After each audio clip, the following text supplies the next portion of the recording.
the seagulls follow the shore. It's because they think sardines will be thrown into the sea. Thank you. And as we say now in my country, they brought the bus and they left the bus in front of the goal. And the guy's talking absolute nonsense. Never heard so much rubbish in my life. Normal men. What do you mean, normal men? We're just innocent men. I'm telling you, don't back down, double down. Don't back down, double down.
Well, hello and welcome to the Sunday Blether. I am your host, David Logue, and of course I'm joined with my usual Sunday lineup. I've got Phil McGinley, Mr. Friday Night, and I've got the judge, Mr. Mark Kearney, and we did have Regan. I think he's jumping back on. There he is. What are you laughing at? What's the matter? What? It's morphin' time, David. That's all I'm going to say, mate. I don't know what the problem is. Everybody...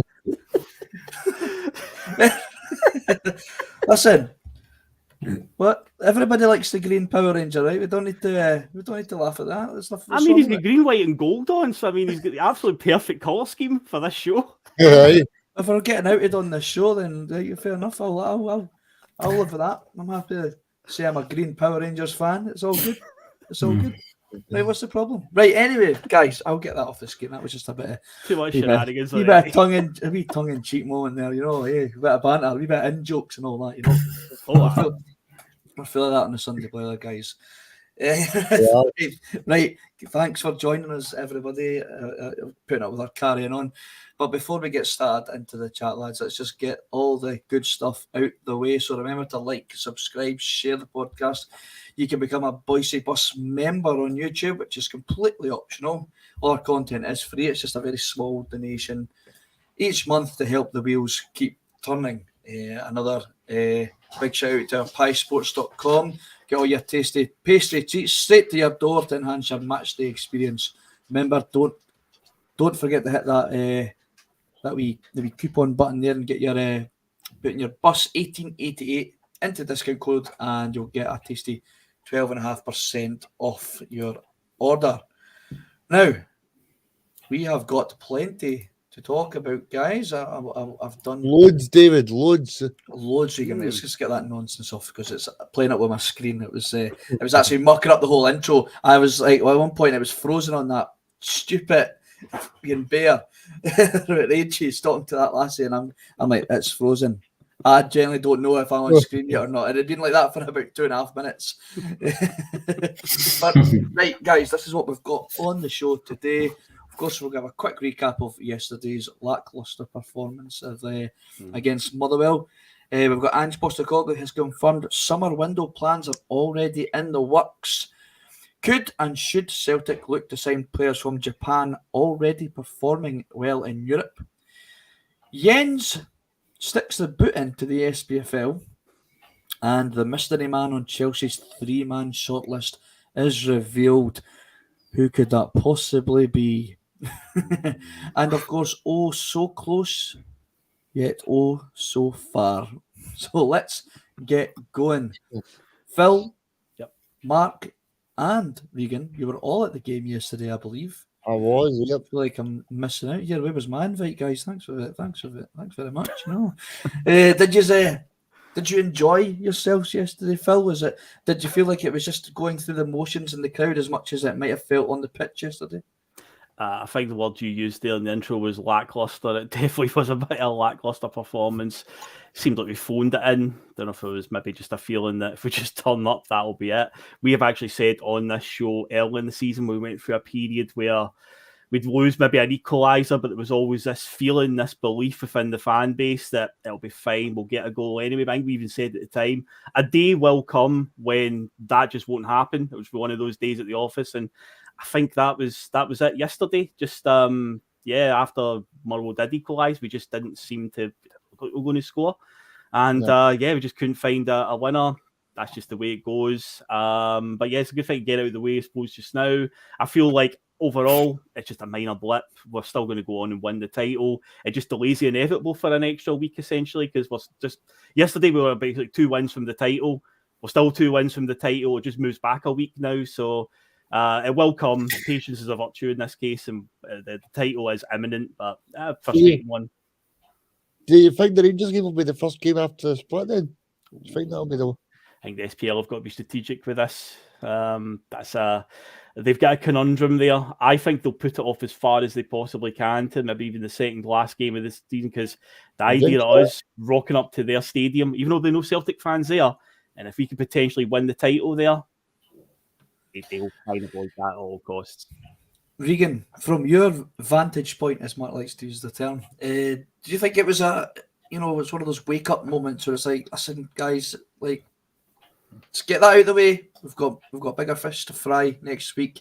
So if we're going to have a blip, let's just do it now. I mean, I was saying that to Phil from his car window yesterday at 5 o'clock in Parkhead Cross. But I mean, I thought we could have played to 5 o'clock in the morning and wouldn't have scored. I think it's probably a good thing that the players got that little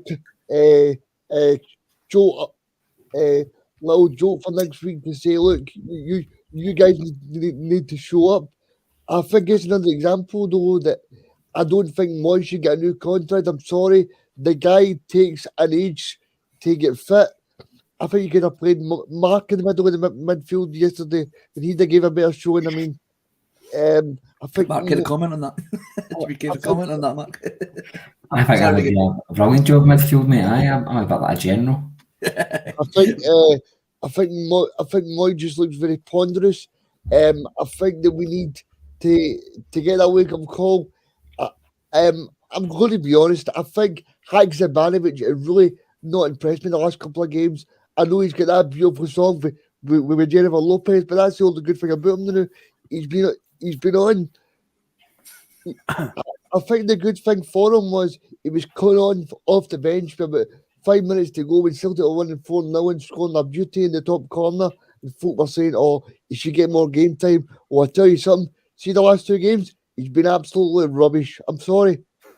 Just the brutal truth. That's fair. I mean, Marky has failed to impress every time he's been given a start.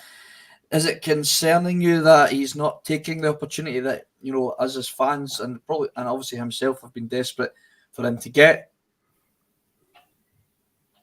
I mean, quite honestly, I was one of the guys that was saying he deserves a bit more game time, and I think it's fairly obvious now that some players are better off the bench to be an impact player than they are to rely on to win a match. And he might just fall into that category. I'm not giving him that tag just yet. I think he's definitely got a bit like about him. I think he's still fairly young. He's like 23, so he's not young, but he's probably got a lot of game time ahead of him in this Celtic team because he's got a 4 or 5 year contract. So I think he'll have a wee bit more time to prove himself. I thought yesterday there wasn't a player in the park that performed well. So see when the full team's off, it's harder for players to stand out. I mean, it sounds like it should be easier because all you got to do is bring a wee bit of spark to the team and you stand out. But I just felt for the first whistle, I mean, almost straight away, I thought Greg Taylor made a mistake. I thought Carter Vickers just back for injury. But I've said this before in the pod, I think one of his weaknesses is he's very slow at releasing the ball. And we've got a midfielder now that's kind of lacking pace when your defence are transitioning into attack and are passing the ball left to right like a crab, and we're slow to pass the ball. It's just giving teams a chance to compose themselves, get closer to our midfield players.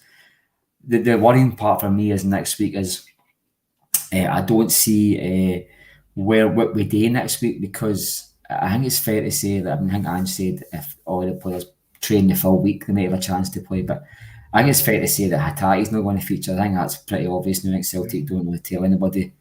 Injury updates, really, I mean, they just rather give you good news, but and my fear is that midfield isn't good enough, mate. That midfield without Hatate just doesn't function the same. I think I thought Awata was a bit unfortunate to come off the park yesterday, because I thought he was playing no too bad, you know what I mean? He looked to me as if he was getting into wee pockets of space. But the wide areas for me is a real concern. I think Maeda's really off form just now, and that's not a criticism. I think the guy this season's he's had a 7 out of 10 season, and that's a pass mark for me. I think the guy's done really well so far. He's had peaks and troughs like any other player, but out wide we've got what's the next option? I mean, where do they go next? Because James Forrest isn't even fit, you know what I mean? So we're doing the bare bones. Abada's no fit. He's got to be training the full week. I'd throw Abada in next week. I really would. I think Haksabanovic has had his chance, and he's not proved that he's 2 seconds Regan.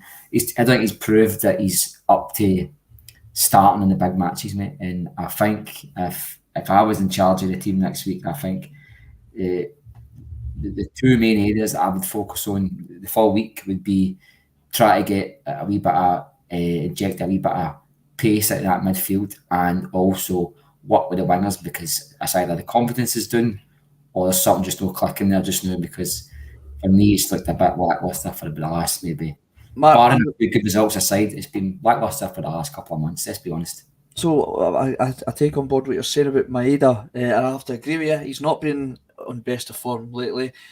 He has been given the opportunity to play on his favoured left-hand side, which is obviously putting Haksabanovic on his unfavoured right-hand side. Well, it's not particularly maybe working for Maeda on the left right now. So, Phil, why haven't, could have yesterday been an opportunity to allow Haksabanovic to play on the left, show us what he can do on the left-hand side, and possibly put Maeda out on the right. We've seen him out on the right a few times this season, and to me, what Maeda does on the left, he can do on the right-hand side, no bother, I feel. Yeah.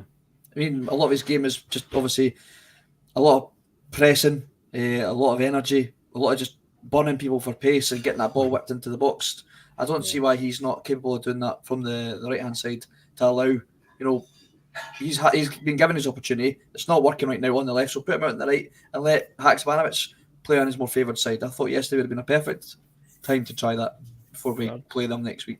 Well, we see it quite a lot during games where the wingers will switch around. We've seen it many times under Ange in the last 2 years. So, yeah, it does seem a bit odd. But when you're talking about Maeda's delivery yesterday, I think Rocco Vata did more in the short time that he was on with the one cross he put in than some of the crosses Maeda was putting in yesterday, where so bad. There was somebody busting down the wing, has plenty of space, time to look up and pick his spot, and just balloons it right out the park, essentially. Just puts out for a goal kick, and it was like, oh man. Yeah. So maybe a change of side would have helped, maybe get him on another foot or something to whip a cross in, but he was all over the place just a bit. As Mark said, not many players performed yesterday at all.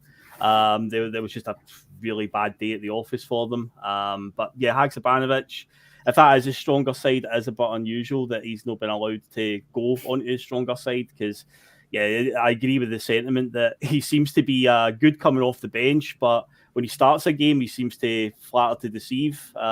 Maybe something like allowing him to play on his better side would probably help him, I would imagine, but for whatever reason, we don't seem to see that with Haksabanovic. Regan, Mark said in the group chat yesterday, actually, that, and I think you've said it a few times here as well, Mark, that, you know, on paper, our squad looks very strong in depth. However, we know that football's played on grass, mate. And, you know, with a couple of injuries and some dips in form, I'm not sure how convinced we are, Regan, how strong the depth really is when we look at the bench yesterday. Yeah, I mean, I looked at the bench yesterday and I went, right, Seagrass was brought in to be second choice. Seagrass wasn't on the bench. We had Ben Summers. No disrespect to Ben Summers, but I don't know if he is for right now. Rocco Vata, he's a decent player from what I've seen, but I think at this point in time, I think it was very damning for David Turnbull, the fact that Rocco Vata was on 10 minutes before he came on, and you're thinking to yourself, surely David Turnbull would have been a better option to bring on early on in the game. But do you think, Regan, because of the position that we are in the league and you know how many games are left, that, you know, Ange is using this as an opportunity to give, you know, Vata, we're not coasting this game. We're needing a goal for you. I'd rather see what you can do because you're in my plans next season, and perhaps Turnbull's not going to be in the plans next season, and maybe that is why he got the nod ahead of Turnbull. Because I think you're on the same boat as me. I don't think Turnbull will be here next year. No, I think you're better with Eddie Turnbull. I mean, the problem is with Celtic is that you're probably judged too early and too soon, as we always say on here. But the fact that Rocco Vata is getting his chance, I think it shows that Ange's got trust in this guy, and he'll be a very big part. I want to ask you guys one question, right? If you could pick one of the injured players to be fit for next week, who would you pick? Jota, Abada, Hatate, James Forrest? Who would you pick to be fit if you could pick one player? Hatate. I also don't think Jota's injured. I don't think Jota's injured. I don't think he's injured at all. I think he's just been wrapped up in cotton wool. I honestly do. See, because I was getting worried yesterday, thinking, shit, is he injured? But hopefully not then, David, hopefully. I mean, it's just, I mean, I've not seen anything to suggest that he is, apart from the fact he's not getting on. I think it's just the assumption that he's not fit. I just think he's been kept on, and just keep him. We've already lost, you know, we've already got Carter Vickers who's not playing at 100%. We've not got a Tatty. We don't really need Jota getting injured before a big game. And we know he turns up against Rangers. Just where we are in the season right now, comfortable. We don't need to take a risk on Jota. And I think that's why I'm going to pick a Tatty as the injured player that I'd obviously want to see on the pitch.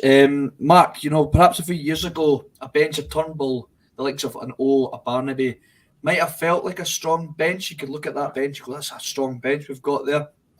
But, you know, because obviously arguing paper, it still is.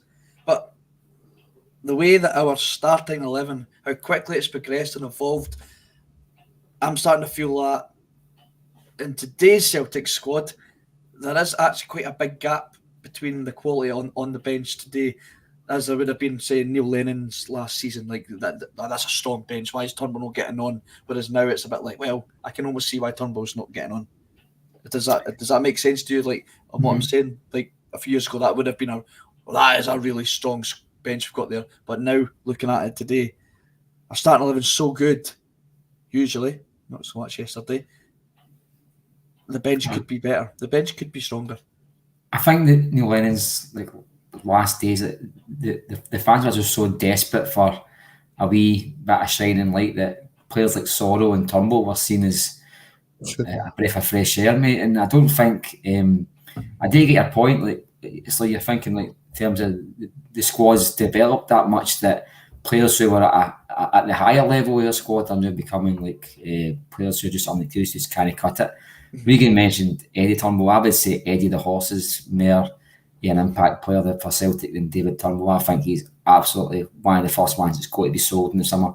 Even if you just get a money back in him, I would take it. I don't think he's going to progress the club at all in any shape or form at all, mate. And the first thing, Steve mentioned it straight away, yesterday in the bus chat. As soon as I seen that team sheet yesterday, my eyes always go to the bench, because I always think if you're struggling with do you bring on it? And I'm not just saying that, it's the thing I've mentioned it before, and I was going through the bench and I went, my God, I actually said it looks like a bench that Hearts would have, and I meant it. It looked like a bench that not one of them would look at a place really. No many of them would look at a place in a Hearts team, you know what I mean? And yesterday was just an off day for everybody. And do you know what? Somebody mentioned it, just shows you the confidence Ange's got in Vata. I actually seen it another way. I thought it was a bit unfair on Vata, because believe it or not, the atmosphere got a bit toxic in the last 20-25 minutes, and I just didn't think it was good for a young boy to be coming on and maybe he performed well, I felt, but perform in the crowd, the humming and hawing at every pass people make, and everything was scrutinised, and there was boos at full time, believe it or not. Was that not more towards Motherwell's play acting and the referee? See, anybody thinks that was just idiots, mate. It wasn't towards Motherwell players or the referee or Elon Musk or anything like that. It was just towards the players. They did get idiots, mate. They just can't. I mean, there was two guys fighting in the stairwell at my seat when I was sitting. You know what I mean? Minority though, obviously. You did get idiots, mate. And you know, so I'm just quickly on the game yesterday. It was the last time I got to talk about it. I see people, and Paul Hogan was one of them, a good comment, like Celtic will maybe use this as like a kick up the arse. I don't think football works that way. I don't think momentum is something you can switch on and off. I think momentum is something you build up, and form is something that you maintain. I don't think you can just say, oh, we were needing that. I think sometimes during a match, something can happen that can spur you on. But I don't think you can switch it on and off. I think Celtic's dip and form is more about personnel. We've taken their eyes off the ball. The title's wrapped up in our eyes. I don't think you can get complacent. And everybody keeps on saying, oh, I can't see a bad result coming. I've always said, nobody sees a bad result coming. I'm sure nobody saw Inverness Kelly beating John Marley's Celtic. I didn't.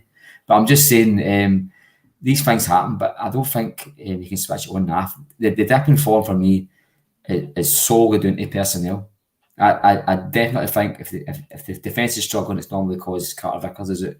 Our midfield is just slow and laborious just now. It's just side passing, slow.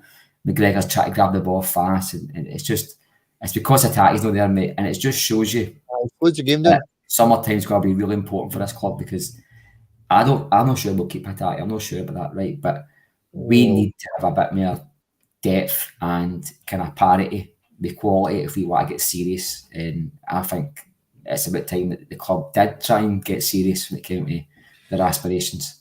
Well, Phil, Ange Postecoglou has confirmed that summer window plans are already in the works. He said that we already have some plans in place in terms of areas that we want to strengthen. Yep. At the same time, there is always the possibility that our players may move on for one reason or another. Yep. And we have to be ready for that, and then make sure that come the end of the window, that we are in a better position than we were going into it.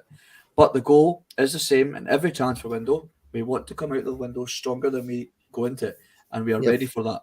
So, Phil, where do you believe Ange feels that we need to strengthen in key areas that will make us stronger and better leaving the transfer window before we go into it?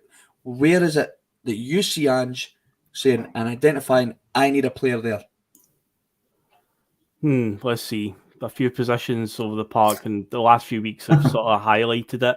When injuries start to set in, and plus you've got to keep in mind the high intensity we play to maintain that for a full season, the amount of games we play, you're going to hit a point eventually where it's going to start to catch up with you, and that's maybe what's happened in recent weeks with some of the performances and yesterday. But well, as I said earlier on, we're going to go over the line. It's going to be fine, just delete the inevitable. So an area I think is a key position that he's going to look at is the middle of the park, the engine room, because Hatate being missing has shown how important a player of his calibre is.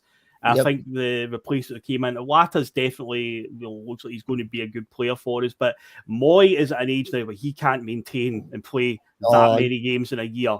I believe he's got a 2-year contract anyway. More people are saying he did a 1-year deal. We've got an option to extend it for a year. Then I've seen other people saying it was a 2-year deal he got automatically. But anyway, I think Moy will be with Celtic next season, but he cannot be expected to play that many games. He went through that purple patch there after the World Cup where he did look sharp, but he's kind of regressed a wee bit in terms of fitness. So he can't, so we're probably going to need more options there. In the middle, that can keep that quality going, because it shows such an important part for Celtic, the way we play, how quick we are moving the ball. Go back and watch the League Cup final, how crucial Hatate was in the middle of the park for both our goals, how quickly he moves the ball, especially the second goal. So it's like we haven't been missing for the last few weeks. You're noticing how slow we can be there. So I think that is a crucial part he's going to look to beef up there. In terms of like the wingers, I say, what's the future of Abada? Where does that lie? There seems to be a lot of question marks over him. If he goes, I'd imagine we'll look to bring another winger. I don't see James Forrest getting much game time if he stays. So I think we're going to need to probably get another winger in of some kind. And probably another striker, I think, as well. Because you've got Kyogo and you've got O, who I've been a lot of fans. I've seen fans that are like, O's no got it and not convinced by him. Do we need a third option there as well? If O's no firing and Kyogo gets injured, maybe another one. Is it going to be Maeda through the middle? We don't know that one. And in defence, again, I think it would depend on who leaves. If anybody leaves there, maybe with Johnston, he's pretty much safe. Carter Vickers, as long as we keep him, that's fine. Kobayashi's came in and he's been getting bled into the team. Is he a long-term replacement? Starfelt, say we don't know. I think the defence would depend on who leaves. But I think midfield and definitely some areas in the forward positions would be an area I'd be looking at if I was Ange.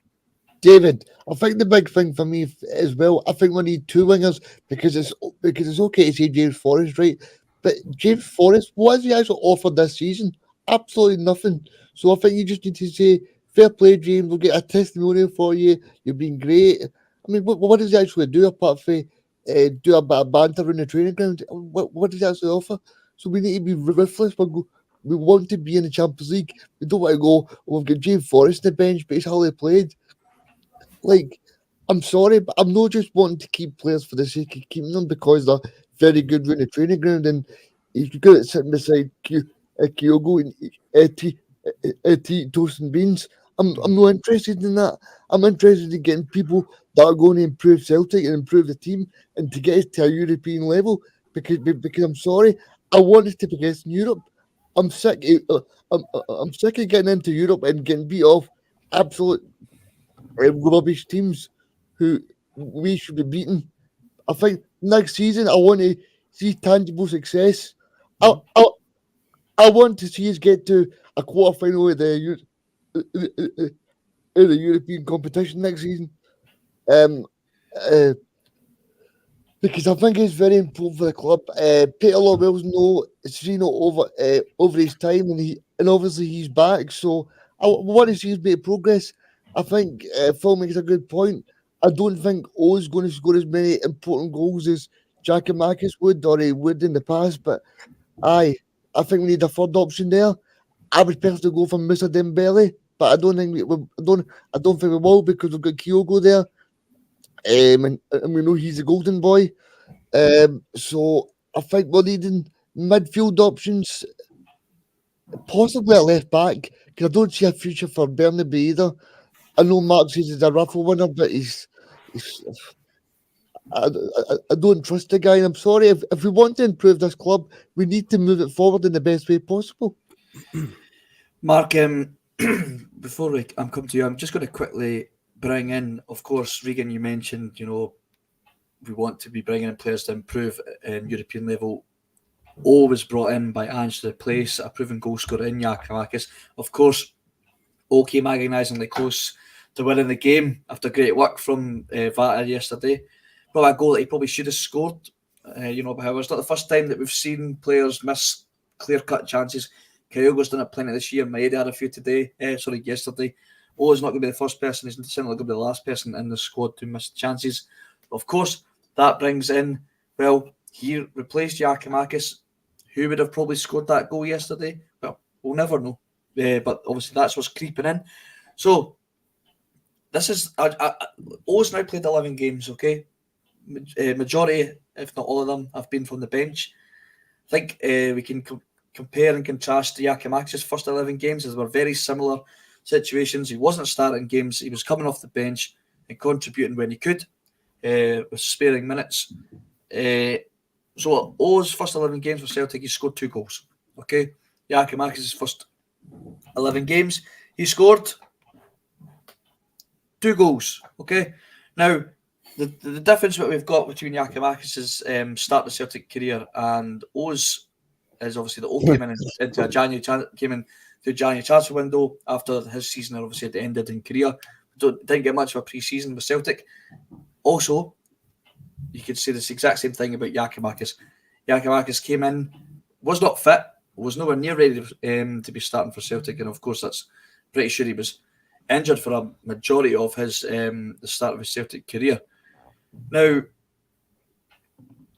is it unfair of us to be comparing and saying, he's not good enough to replace Giakoumakis when he's not getting the kind of minutes that you'd maybe want him to get? I think because Giakoumakis, once he got up and running, obviously due to Kyogo's injury, he started getting more starts and he was completely relied upon to be our goal scorer.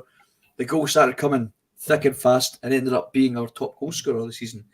Don't think O is going to be given that luxury. I don't see Kyogo dropping out anytime soon to allow that to happen. Are we going to have to wait till next season to really decide if he is going to be a better player for us than Giakoumakis?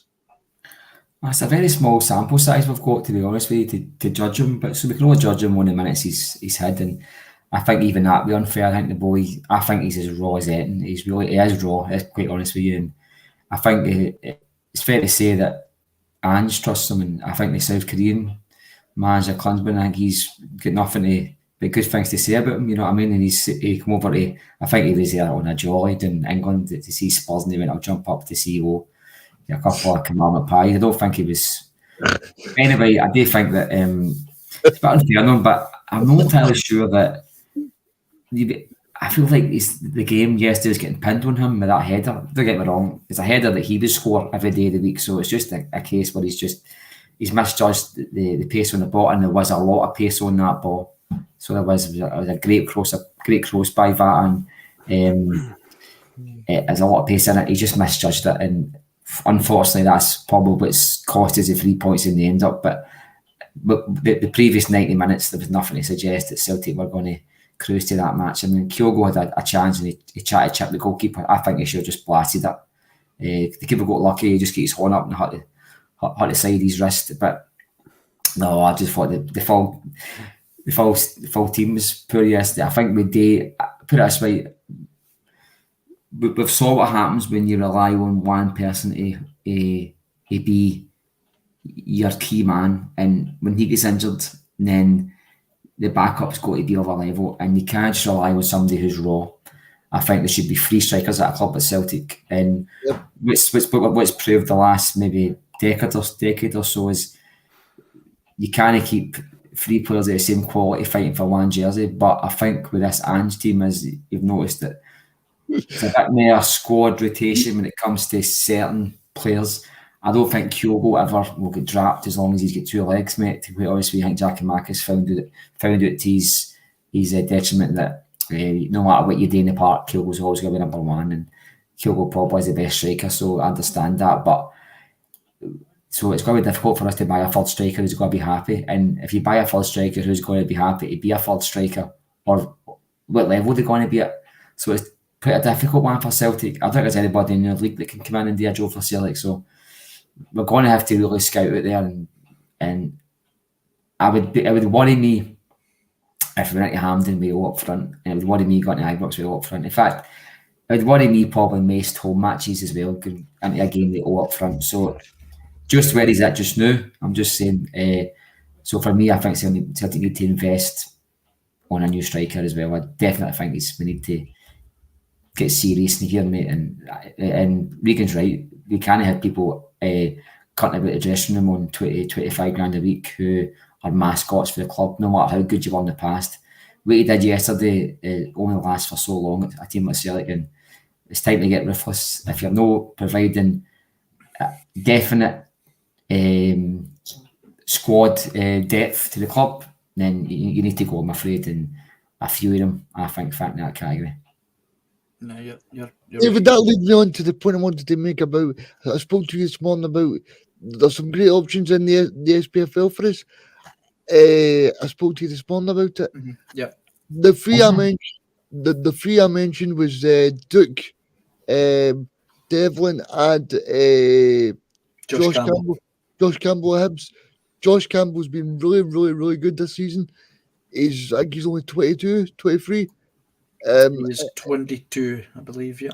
I don't think any of the players improve Celtic, do they? Let's be honest. I mean, I don't think you can't pretend that Celtic are just. You can't pretend we want Celtic to get to the next level and then fill your squad for guys for teams that are struggling half the season. You know what I mean? And I'm not saying that players can stand out within struggling teams, but we can't. Yep. We're not going to improve and make a dent in any Champions League or Europa League with guys for Hibs and Hearts and Dundee and. It's not unheard of. It's not unheard of signing players domestically that have improved us though. But I think that's the exception to the rule, David.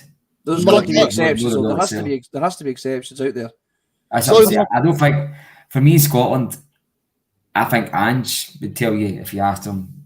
I think there's a player in Scotland that improves the Celtic team, and that includes the Rangers squad. Sorry, Mark, I would caveat that by saying that Duke's got 17 goals for a struggling Aberdeen team. He's come through the Benfica system as well, so he's a very, very good player. So I think that's the kind of player we should be looking at 22 years of age. Still got a lot of development, and Benfica is a very well-run club, and he's on loan for Benfica, so that's something we should be looking at. Saying, he gets 17 goals for a poor Aberdeen team, and he's playing very well week on week. Can I just out of interest, and this is just, I'm only just asking a genuine question here. Mm-hmm. Can anybody tell me how many goals he's got against the better teams like Rangers and Celtic and maybe even the Hearts this season? I'll have a look and see if you. Because that's a barometer. I don't think he scored against Hearts last week. That's good because I don't think Hearts are on a pretty high. But the question was if he scored against the better team, so that's a good answer. But I just don't think a guy like that is going to listen. I always see them when they play against Celtic. I don't watch much any other teams, and so it's probably unfair for me to say because most teams just sit back against us. But there's definitely no. I think there's a player within Scottish football that is better than anybody we've got. I don't think even you look at who's has one against Rangers. Is Stephen Welsh any worse off than centre backs at other clubs in the SP in the top league? Really? I think if you say that with the same token, Mark, though, Stuart Armstrong come in and done well for Dundee United. I know, but so did Willie Faulkner come in. I mean, you could say that about many Hearts of players. They could pick players for last season in 1986. I just think the new. I mean, there's always exceptions to the rule. Of course, there is. You know what I mean? I mean, I could say, what about Scott Bain? What about David Turnbull? You know what I mean? Greg Taylor's come in. He's an exception to the rule. There is exceptions to the rule, but I think the reason why they call it the exception to the rule is that it is the rule that not a lot of them dare take the step up. I mean, there's guys like Ryan Jack at Rangers.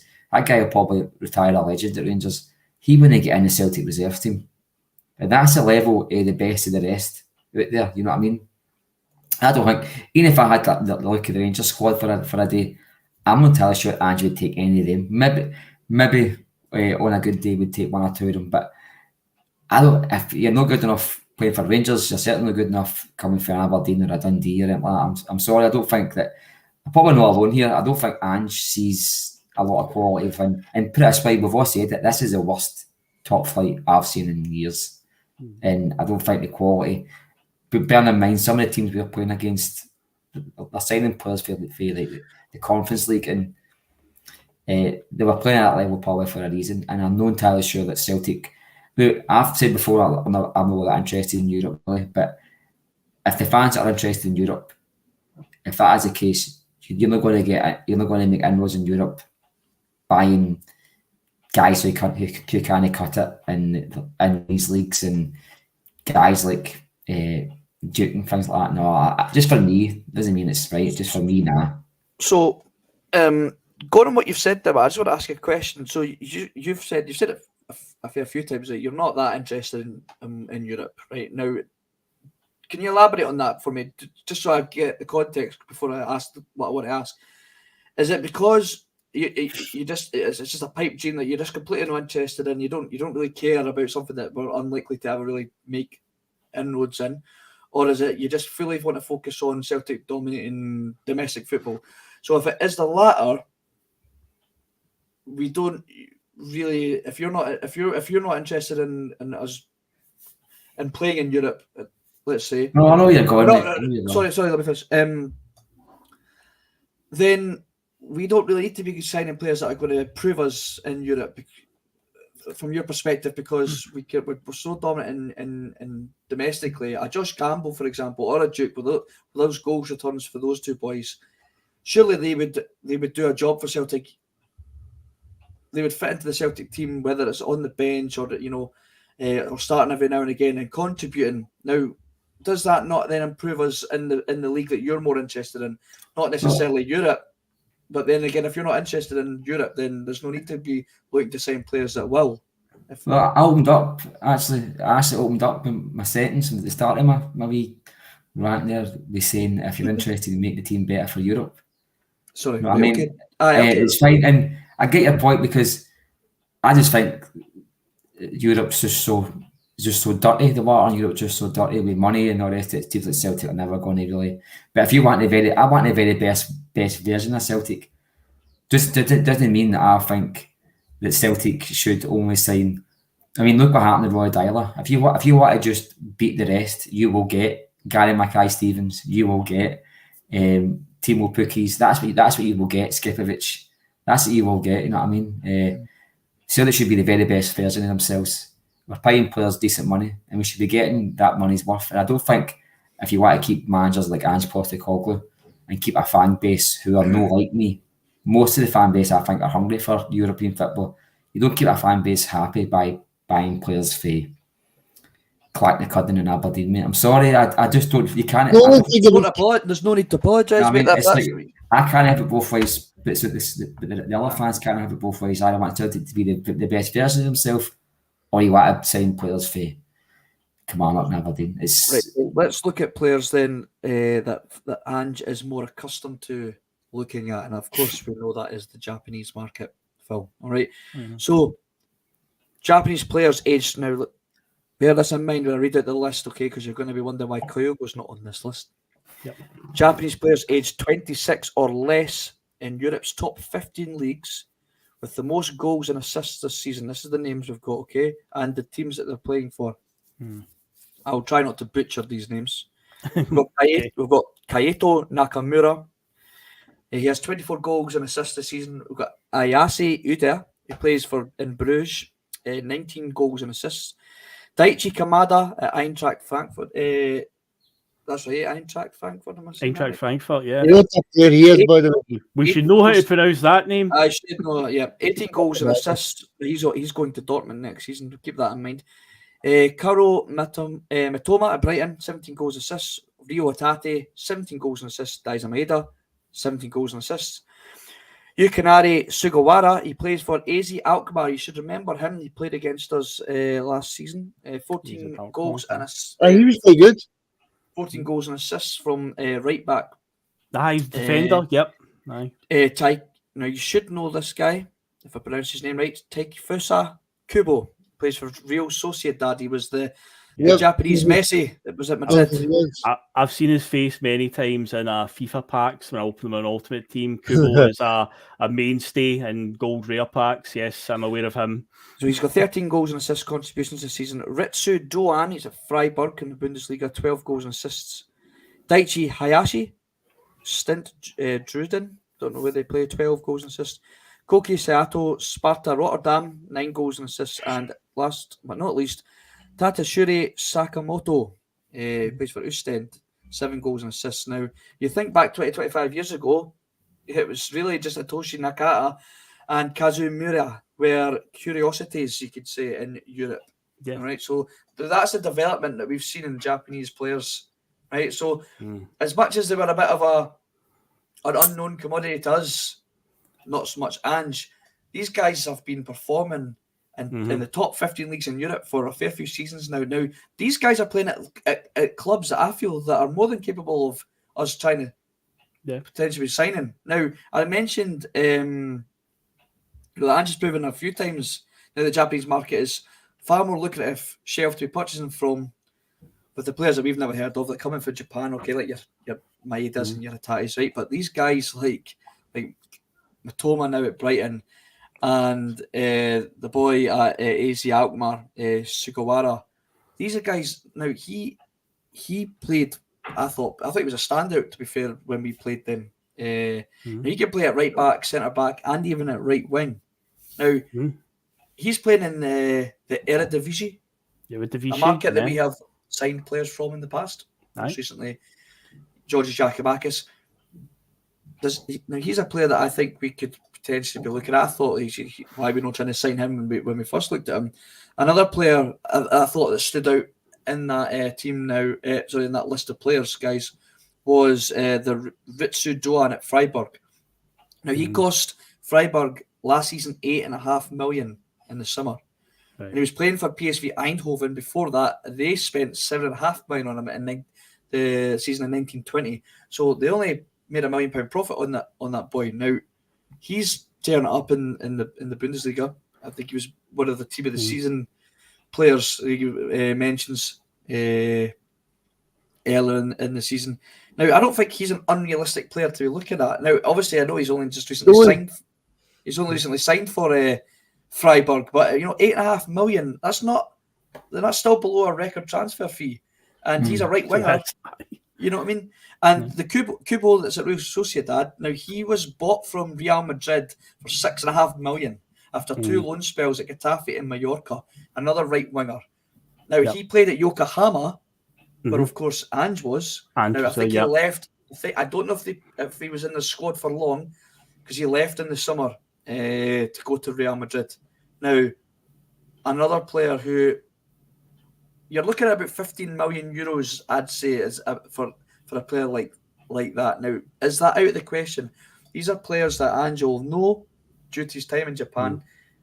We can attract the players, these Japanese players, and we know that they've got a track record of performing well, not only for us, but in other top leagues in European football.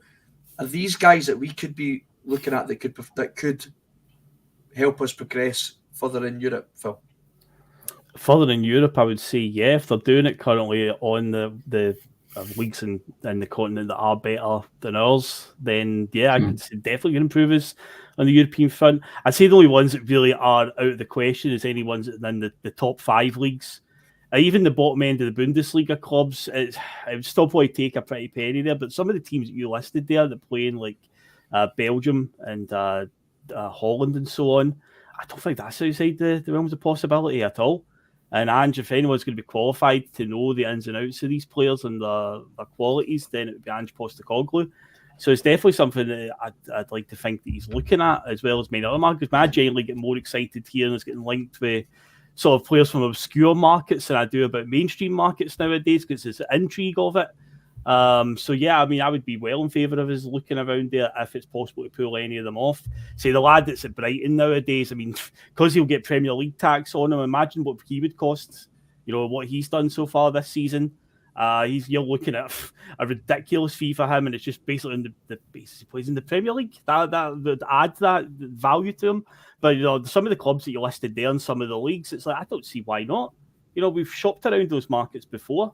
So I think we can definitely pull some of those. Are the type of players aren't outside the realms of possibility. So yeah, I'd be quite excited if we did go down that route and if we were looking into that. And yeah, to me, they are the level of player I think that can take us to that next level. Because again, I've said it many times on here, if we have a squad that is capable of competing in European competition, whether it's Champions League, Europa League, whatever, then the domestic stuff will take care of itself.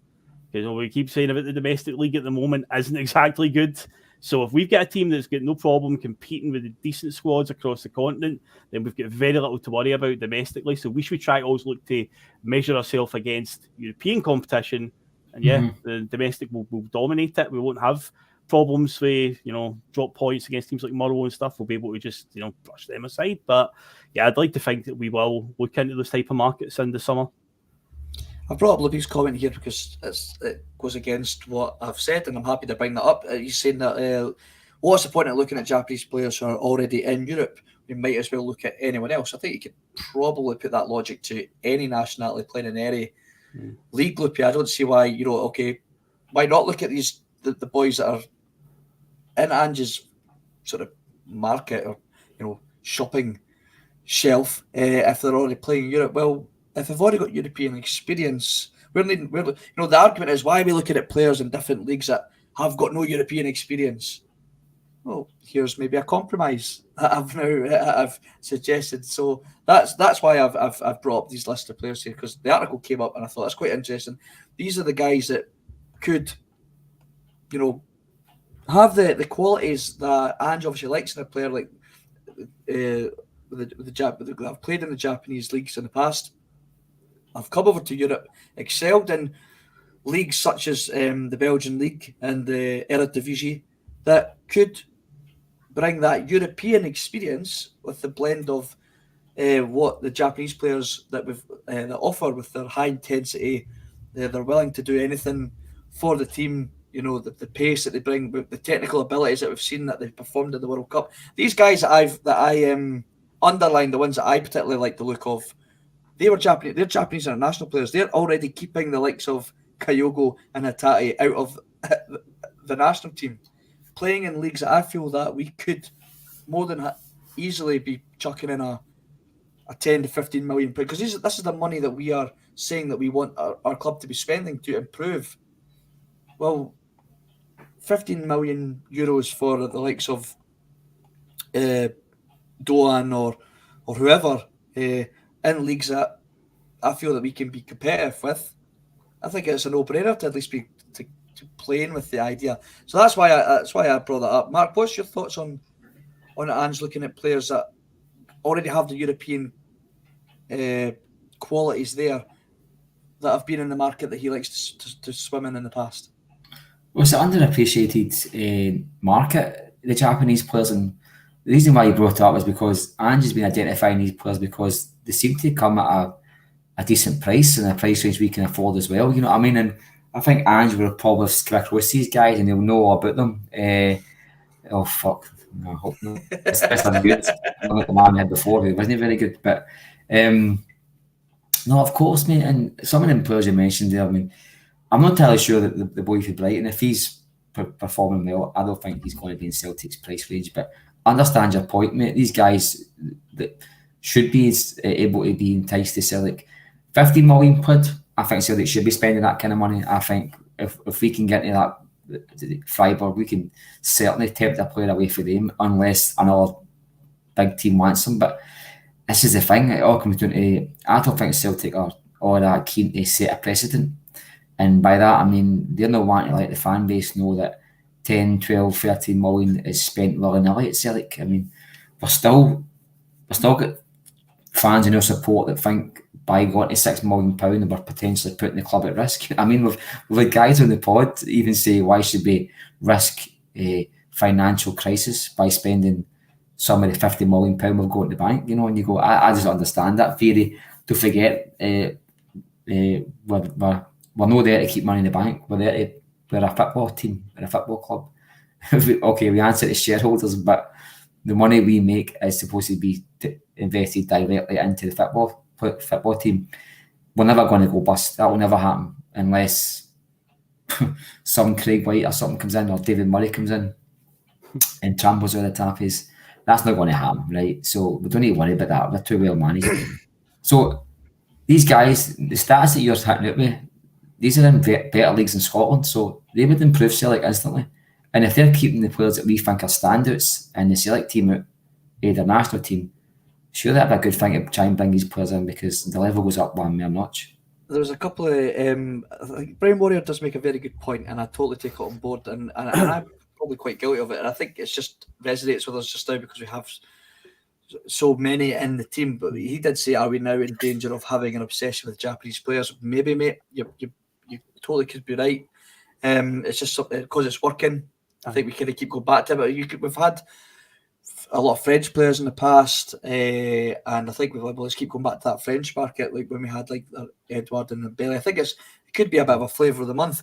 Lupe, I'm bringing your comment back up again because I've enjoyed the conversation that we're having amongst everybody else. You're all invited too, by the way. But he says, why not look at Portuguese players at the same clubs? I don't understand the logic of singling out Japanese players unless they're playing in undervalued leagues. The point I think I'm trying to make, Lupe, is if a Portuguese player is playing at these clubs with those stats, because he's Portuguese, he's held at a higher standard, like we've been talking about. Boyce was talking about Jota the other day and yesterday. His price tag skyrockets because he's Portuguese. Or he'll be the next Ronaldo because he's Portuguese. The price tag seems to, it's like English players, that English tax. Conor Gallagher, he's worth 50 million because he's had a good season at Crystal Palace and he's English. In reality, it's not really that good, I don't think. So I think that's why the article that came up with the list of Japanese players that are performing well, and I think because they're still seen as a bit of the ugly stepchild of footballing markets to look at, their valuation doesn't skyrocket like a Portuguese player would, and I don't think we could afford to be signing a Portuguese player. Like, for example, look at the Brazilian a few years ago now, Firmino, unbelievable player, obviously. Signed, I think, how much did Liverpool pay for him when he left Eindhoven? I don't know what they paid for him. It was about 30 million. See, I think it was about 30 odd million, right? Yeah. I don't, I think because he's a fantastic player, obviously, that's why he's, but if he was Japanese, I don't think See, Scottish players don't go for the same money. The same, and that's almost like I wouldn't want to use the term racism because it's not, absolutely not. I just think it's because it's from a market people don't associate with football. That a Brazilian player. Hello, Regan. You're back and we're on screen. I think that's maybe why. David, I'll give you a Celtic example. But thanks for your comments. David, I'll give you a quick Celtic example from yesteryear. We paid about £5 million for Rafael Felipe Scheid, a Brazilian defender who had one cap for the national team. But hey, he's now officially a Brazilian international. Brazil, Rafael. I mean, Scheid by name, Scheid by nature in the end. So yeah, that's was he given a chance? Was he given a chance? Phil? I think he was. As far as I know, his story when he joined Celtic is he was out with appendicitis quite early on, and by the time he got back to fitness, Martin O'Neill was now the manager and just went, nah, you're not for me. And he only played like 5 games or something overall. But he got one cap for Brazil. People think it was a move by his club and his agent to bump up his value, and that was back in the year 2000 that happened. So I was Nike were giving the Brazil national team something like $3 million or $5 million for every time they capped a player and the player used their brand or something like that, and there was players getting capped left, right and centre. I'm pretty sure he was one of them. Don't know where, but you're right, Phil. Sorry, David. I mean, I think Scotland's got the same problem. There's players that are playing for Scotland, and you go, oh fuck, he's going to go for 10 million. But if he was English, he's going for 30 and 40. There's definitely nationalities that are vogue and that are they're seen as kind of like sexy to their fans. And do you know what? Portuguese players are definitely a kind of brand, or any national, Italian too, or that kind of nationality that fans want. And I don't think Japanese has hit that market yet. No, but from that article that I saw, they certainly are on the up, and I think that was the point of the article. Is like they've come such a long way in 20-25 years that it's not seen as such a shock that these players are performing well in Europe. But we've done enough Japanese players in Europe chat. Let's move on. All right. Now we brought up Morris last week because of just a little funny sort of issue that he was finding himself in, that he was going to win a league title and also could be relegated in the same season. But Morris Jens had a brutal Scottish Premiership blast as Celtic and Rangers were the only 2 good teams in the country. He said in France the players were technically better, but in Scotland there were only 2 good teams and everything else was very physical and robust. Here in Germany it's a good mix of everything. He also touched on his future at Schalke, detailing that he would be happy to stay on at the club and try and forge his way into the international team. I'd very much like to stay here at Schalke next season too. My ambition is to one day play for the national team. Of course, we've all got ambition, so I'm not going to laugh at that, okay? But isn't it funny, Regan, that it's always players who fail to make an impact? They seem to have an issue with our league and they slate it. Now, is he wrong in the terms that the league isn't that higher quality? Well, I think Mark just said that about 25 minutes ago that the standard is the worst he's seen in a couple of years. So I think he's right in that sense, but I think you're spot on with what you said, David. A lot of the players that actually move on, like they stick a wee bit in and go, well, Celtic Rangers are the only two teams that are actually pretty good here. But see, to be honest, right, I think that's obviously due to money as well. So we need to be realistic where we are as a country. So I think as long as the players are really good for Celtic, we can actually care what the standards like. See, as long as they play good for Celtic and they're really good for us, nobody really says anything. But like you said, see if he's like a main part of the team and like he's doing well in the Champions League, then he's not going to say that. But I still think it's pretty bad. But then you also don't know, because I remember an article that Frimpong did when he went to Bayer Leverkusen, where he said that the German press misquoted him. So you don't really know if the German press are kind of trying to make a headline or trying to do whatever. And it's not like the Scottish press don't love a headline either. So yep, I mean. No, you're totally right. You're totally right, Regan. I mean, it could possibly be mistranslation. Of course, he speaks very good English, James, so I'm not too sure if that's been the case. But then again, he's probably not going to be speaking English to a German newspaper when he's in Germany, being a German. But I mean, for me, the guy he was essentially a stopgap. He was almost a one-night stand, right? Until we got the player that Ange actually wanted, all right? And the guy that he wanted can't even get past the right at the minute or two main guys. So I always just find it a bit funny when a player that personally I thought any goal that we conceded when he was on the park was kind of more. I think he was always in the picture. He always seemed to be a part of the reason that we conceded a goal. Now he's obviously done very well so far at Schalke, and good luck to him. And I hope they stay up. Even though I don't really care, but you know. I just always just find it funny when it's a player that didn't really, and I'm not even just talking about Celtic, but I'm talking about any player that's been in our league that's failed to make an impact. A Joey Barton, for example, who they like to. It just always kind of cracks. So I think you should sometimes just keep your mouth shut and focus on the task you've got in hand. Yes, the league that he's playing in now is a far superior league than what we're playing in, but the team that you're playing for in that league are absolutely dog meat, and that's why you're playing at that level of the Bundesliga and not the higher end. So just remember where you were only 6 months ago. Am I right in saying that Jens played against Real Madrid, Phil? Because you're the Celtic encyclopedia, so he did in the home game, yes, and then the away game he did because he gave away a penalty where he fell on the ball, wasn't it? And then Marelli also gave away a penalty where it hit his arm, but yeah, Jens was playing in both Real Madrid games. Yeah. So like he's obviously played at a good standard at Celtic Champions League, so I don't know what he's going on about there.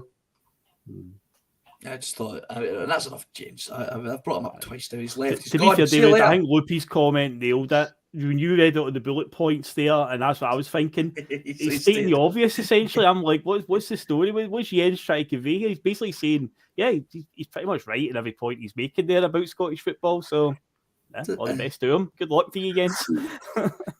Yeah, I mean, but then again, he's highlighting that the league was pish, but he was punted to as soon as we got another player, and it was like, it's not the best advert for yourself either, though. But you're on, you're calling me out every other day, mate. Relax, just chat. I think that's you, David. We're just having a blather. We're just having a blather. What's that, Mark? I say I think that's you commenting on yourself. No, I'm secretly Loopy 33. The anti-David. David ready to put the Power Ranger back up on the screen here. Don't go down the. I don't want to see talking toilet pans, David. Don't go down that road, please. Right, well, we will move on to the final talking point in this one. Will not take long, but we shall bring it up anyway. The mystery man on Chelsea's 3-man shortlist was revealed, apparently. And of course, it's Ange Postecoglou. Who wants to start? Who wants to take it away? Phil, do you want to take this one away, mate? Okay, simple as this. Obviously, we know how good Ange Postecoglou is. We know that he's a great manager. We know what he's capable of. But let's be honest, see if you're the chairman of Chelsea or Man U, whatever, Tottenham, all these teams that are deemed top 6 teams in England, where you've spent years of having, Mourinho's and Conte's and Pochettinos and Ten Hag, all these top end managers, and then you've sacked a manager, and then your chairman turns around and says, "I'm going to appoint the Celtic manager who's won 2 Scottish League Cups and 2 Scottish Premierships." You've got to try and keep the fans on side from a chairman point of view down there. How do you think they're going to react to that? So they've got to always keep that in mind after what they've been used to as manager. I say we know how good he is, but that's their problem. They're ignorant down there and don't. And that's good for us. That's a benefit for us. I cannot see Ange being appointed as a Chelsea manager at all. I believe Pochettino's name's on that short list as well. He's been named. That's probably a more likely one for them. And that's all the power to us. We get to keep our manager. I cannot see him being unveiled. And to me, the article reeks of a bit of wishful thinking from some journalists up here in Scotland who is trying to cause some mischief. That's what I'll say on it. I think he should be on that list as well. I think he's a good enough manager to take Chelsea to the next level. If you imagine the brand of football, he could play with genuine world-class players. He would blow that league apart, I think, if he was given time. But I agree with you, Phil. His name's no sexy enough. Yeah. Frank Lampard, I mean, come on. He wouldn't. I generally don't think he would cut it at Hearts. I think he would get fun at a club like that. But he got there because of who he is. And the same with Gerrard. He's been given 2 jobs because of who he is. But unfortunately, it goes back to the Japanese and Portuguese international stuff. It's some people just get a sexy name or somebody just palatable for the fans. And I just don't. Although, if there's any Chelsea fans that know football, they would absolutely be excited with an appointment like that. But look at our fans. We're in no position to look down the noses at anybody, but look at our fan base's reaction to Postecoglou, and he's just the same manager what he was the day before we met him. You know what I mean? So you can imagine the Chelsea fans. You could imagine it. Paul's just going to say, Paul's saying they appointed Potter, which they did, and they sacked him since then because it didn't work. So it's imagine the money they would get out of that. I mean, the first thing they do is work out the severance package, don't they, as well? The same pretty much at Chelsea, yeah. He's worked out about 50 million or something daft like that. Lucky him. I'll take the job at Chelsea. Aye, more than happy, yeah, man. 1 week and go. I mean, look. I mean, like Mark was saying, there's probably a bit of snobbery for these teams, but in terms of Chelsea, I mean, they can get any manager they want. Really, they've got a lot of money. That Todd Bowley, I think he's got more money than sense, so that probably isn't a possibility. But I did notice there's quite a few Australians that are on the boardroom in Premier League clubs now. I think there's one at Crystal Palace, and Spurs have now appointed a director of football who's in the City Group who is Australian. So they're definitely, I think eventually Ange might get his opportunity because like Mark was saying there, see when Ange got appointed the manager here, everybody's saying that guy's not got he's not get his badges. Remember the rest? He's not get his badges. That's right, I remember. That's right. His Pokemon badges, come on. Boy knows exactly what he's doing. That's what John Mackay didn't go on the boards there since he was pretending it was his man. That's right. It's funny though, like Regan, like I've seen similarities to like when Ange came to us. It all happened very quickly after the Eddie Howe scenario, so there wasn't much time for fans to start looking into him and speculating before he had arrived. We all had to start looking into him once he'd been announced. What I did find quite interesting was I was looking up for some topics today. It was a Chelsea fan media page that had done a whole article on Ange Postecoglou after I think it was the Herald or the Guardian had actually put in that Ange was on the very long shortlist, and the article was very similar to things that I was reading when he came to us, explaining what he'd done and how he's very well renowned in world football now, and we just aren't privy to it because we don't tend to look over at the Scottish League, whereas like we didn't look over at the Japanese League. It's, it's starting to creep into other clubs' fan media now. He's not as unknown a quantity as he was when we brought him in. So the eyes are starting to peer over. He is slowly but surely he is making an impression down there, and it won't be long, I don't think, before we do have some serious offers coming in for Ange. I think this time next year, David will be sitting, if he's still at the club, this time next season, we'll be probably bracing ourselves for the inevitable, to be quite honest with you. I think next season might just be the last for him, but I hope I'm wrong, but because somebody say the universe is listening, he's absolutely spot on, but the guy has already stated that he's got ambitions like any other football player, so eventually that call will come. He's not going to last forever at Celtic, so I think next year we might just be sitting going like, right, what's the next move for the club? And I just wonder, I just hope to God that John Kennedy doesn't fancy a shower that day. What knows what will happen? Mark, I'm going to tell you what's going to happen, right? See if Celtic reappoint a manager, it'll be Scott Brown. It'll be Scott Brown. Oh no, that's my fear and all, mate. It'll be Scott Brown. Fully endorsed by Peter Lawwell and fully endorsed he's doing a very good job at being better than Joey Barton at Fleetwood. I think that's the narrative. I think he had to say back to Ram that doing the Celtic Spanish throats. Do you see that? Yeah, I saw that go through the that guy is so deluded. I mean, when he come up to Scotland, his very first match, he get nutmegged for a Hamilton Accies player. I don't know if you remember that. He did. Yeah. His last action in the Scottish football was walking behind the into the net and picking up the football next to a beach ball. Armstrong's goal. And then he gets sacked the following week.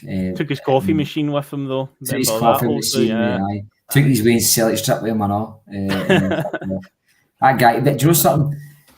See anybody that lives in that delusion, that must be seen in the industry. See if your mindset is, I'm the very best here. You go far in life. You'll maybe not reach the heights that you think they're good at, but his mindset is he's the best player that's ever played. And good luck to him, man, because that is delusion on a scale that's quite impressive, man. Well, guys, I'm feeling like we could go an extra 10 minutes. I'm enjoying seeing Regan's face on my screen. Right, so we've covered everything that I want to cover today. I'm always trying to find something different to talk about that's not been spoken about this week. But I'm going to take this into an SNF, almost Sunday night forum. Has anyone in the chat got anything that they want to discuss? Just throw us something. Why not? I'm enjoying seeing Regan's face, and we've got 99 people on at the minute live. Why not? Why not? Regan, you told me something else today. Well, the guys are throwing in some things in the comments there. The women's team are playing today. Is that right, for the first time at Hampden? They're playing Glasgow City on the telly. I think it's 3 o'clock. They're playing that a semi-final of the Scottish Cup. So, that'll be good for them. I mean, hopefully there's no headbutts at the end of the game, but I'm looking forward to it. we get it on Fightful. We'll get on that. What's that new promotion that Eddie Hearn's putting all his boxing on? We can maybe get it. It's maybe on that today. That was the most bizarre thing. He tried to headbutt the back of his neck. It was like watching 2 pigeons mating in Central Station, wasn't it? That was the most bizarre thing I've ever seen. And I think Rangers gave him. He'll be promoted to the men's team before you know it, in some capacity. It's just scary how much the hatred just runs. A women's game, a coach headbutting the women's team manager after a draw, and it's like, wow, how deep does the hatred run in that club? Jesus, you get the idea, Phil. As I said before, they're taught how to hate before they learn how to love, mate, and that's exactly the way they are. And probably find that he's grew up in the shadow of Ibrox. You know what I mean? Yeah. Women's game on the day. That's good for the women football fans out there. All 50 of them. Go for me. I can't get into that fault, David. I'm sorry, mate. I can't get into that. That's not a bother, mate. I'm just having a quick look through the comments to see if anybody had any topics that they wanted us to discuss, but I don't see anything. What's happening this week, Phil? Before we go, like what we got on this week on the old bus? This week, well, obviously Monday, the Monday club has now moved to a lunchtime slot if Russell's doing it. So yeah, it might pop up tomorrow. It's one of these sort of ad hoc ones where if he's able to do it and there's people available to do it, because got to remember Monday, lunchtime, it's a working day for many of us. So Russell happens to have Sundays and Mondays off. So if he's got somebody available, he'll try and do that. But the Tuesday ticket will be on. Breakfast bar is hit and miss if Russell can get up for it in time. I know your dad's more than happy to get up for it at that time. No, it's not always. Up every single week. It's not always Boyce's fault. With my dad's jobs now, he's bloody flying all over the world. You can't do it in certain countries. Yeah. So What a joke! He's landed himself. That's a cracker. Thursday night forum will be here. I said Friday night nostalgia. I'll try and do something themed around the upcoming fixture against them. I try to do that on the eve of we've got that at the weekend. I always try and make it relevant to that. So I've got something up my sleeve for that one. I've got a funny feeling they might try and do a Saturday night show just to get us more in the mood because it's a Sunday game. And next week Sunday Blether, I'll actually be at the game next week. Nice for it, so I won't be on next week Sunday Blether. I'll be That's on just my way no to good enough. Hampden. It's a 1:30 kickoff. We might bring back this week. Might bring back Judgment Day. David, we spoke about that, didn't we? Yes, we did. Yes, we did. So Mark, me and Mark, when we chat, I think that the Judgment Day should come back, and I am going to be helping Mark out with that one. So I'm sure we'll get the questions. You can get the questions in on the community page or on the Twitter page. We've got a Twitter account, guys. So make sure a Twitter account now. Yes, we do. Get on that.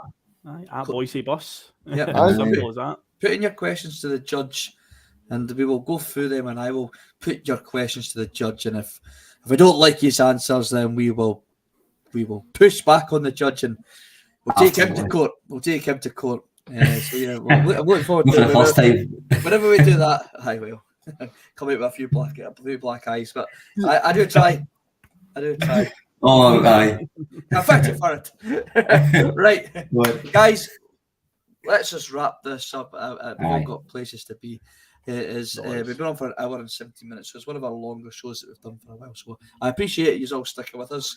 I enjoyed the chat. Loopy, you gave me a bit of a sore one today as well, mate. I appreciate it. Thank you very much, guys. Regan, always a pleasure to have you on and to see your face on the screen again. Mark, pleasure. Phil, Mr. Friday night. Thanks very much. We'll see you. Well, we'll not see you next week, Phil, but we'll see everybody else. Yeah. See you later. Guys. Catch you later, guys. All right. I mean, you've all that stuff at the start. They won't be playing Tina Turner on the coach on the way home, will they? Some of his comments about me deliberately trying to cause controversy. Well, I work in the media now, and you've got someone sitting there next to you who's an embarrassment to the media profession. He's an apologist. He's a charlatan. He's a Rangers puppet. He's a cheerleader. That's what he is.